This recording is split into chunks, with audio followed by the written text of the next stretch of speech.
It is the smallest sound that's barely there, but once you hear it, you start to crave it. The sound of a pen on a paper, the gentle scratch, like the hush of rain tapping on an old window pane, like a whisper that only the page understands.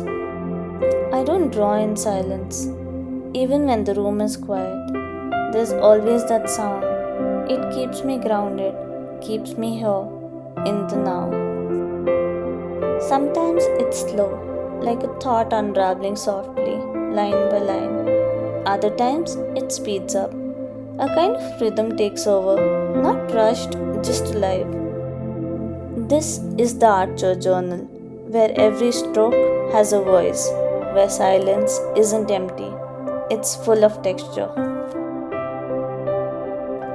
What is the smallest sound that calms you? Not the obvious ones, but the forgotten ones.